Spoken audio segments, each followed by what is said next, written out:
Yeah.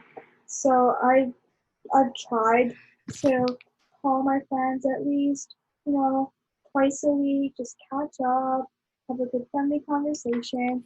But this time has also given me the opportunity to build a strong connection with my family, my brother. We love to bake. We started baking a lot. We also Nice. love watching movies together. And it's also given me time to reflect on the past academic term and see and work on some personal goals. There are a lot of things I want to improve, and I think this time is so precious, and I can use the time I have to work on my goals and build new hobbies. And so, yeah, so like I've been trying to learn about law recently, and I've just been reading a book about law, and I think it's quite interesting, and I want to start getting into writing as well. So I'm going to use my time for that. Yeah, that's really true. You do get a lot of time to focus on yourself and kind of just discover yourself a little bit more. And you're right, like doing stuff with your family is fun. Like you mentioned baking, like something my sister and I've been doing is like started like stretching before bed and just like small things like that really does make things go a lot easier during COVID-19. And Just to add on, I think this time was needed personally for me because in university I didn't really get time for myself. It was just class, homework, class, homework, and clubs. mhm. But this time has given this quarantine, being in quarantine, has given me a lot more time to focus on myself and personal growth, and I've been using that as an advantage. Yeah, and like with and you mentioned like Bunch mentioned like you have time to focus on yourself. Liz, with this time, have you like picked up like Serena, you mentioned law, but like for the rest of you, have you picked up any new hobbies or discovered any new interests that you didn't know about before? I don't know about new stuff, but in terms of hobbies, I've been reading a lot since I got home, which is something I Nice. used to do all the time in high school, but Yeah, I you couldn't did. really do much in university because there was no real time for it. So I've been doing a lot of that. What In books have you terms, been reading? Oh, oh, right now I'm reading an Anne of Green Gables book. I think it's the third or fourth one, but a few weeks ago I was also reading like a whole bunch of random stuff. I have a book that I got a few years ago, and it's about how to survive an apocalypse. And I found that really fitting the first week I got back, just because of all the crazy that was happening. yeah, But that yeah, was me after watching Contagion. yeah, see, like it just fits so well, and you're like, well, this is life now, right? But another thing I've been doing that's kind of new is drinking a lot of tea. And I know this is all Ovi is doing, but Yes, yeah, it is. it is. We have so much tea at home, and I've been trying so many new teas, and it's great.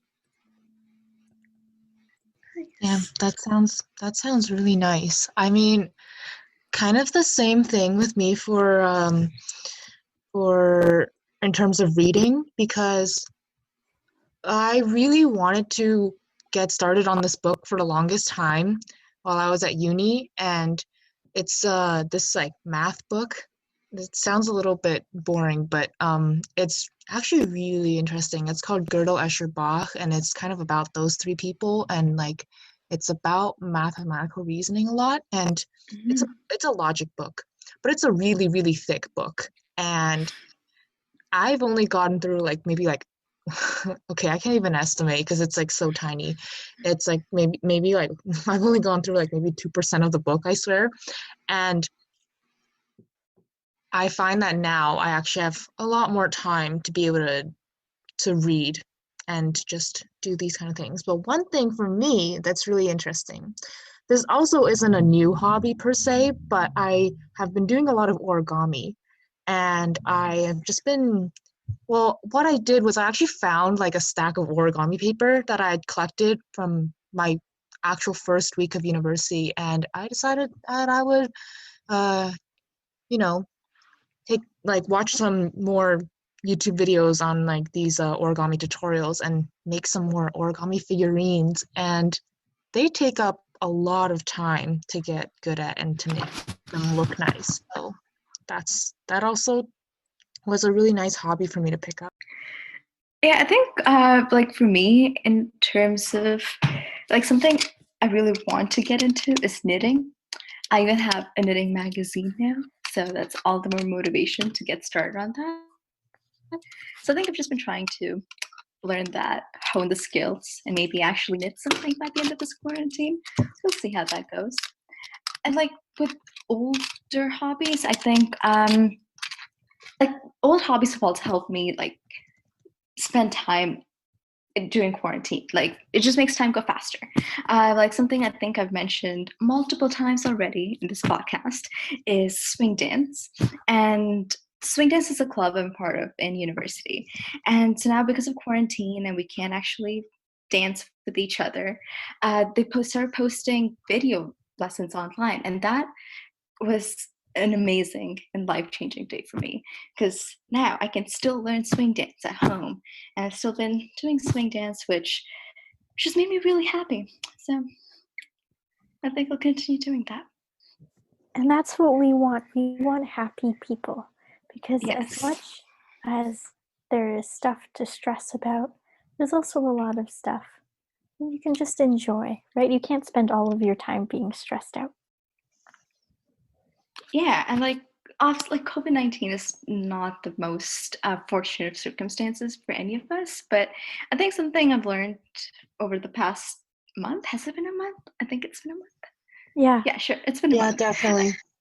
I think something I've learned is just making the most of what I already have and just staying more like in the present, and like all of you said, it's still a great opportunity to just spend some time on yourself, and I think that's what I'll be doing in the future too. Okay, thank you so much for tuning in, and can't wait to see you guys in our next episode of Unmasking COVID. If you would like to be featured on our next episode, check out our Facebook page at Unmasking COVID to learn more about how you could be our next guest.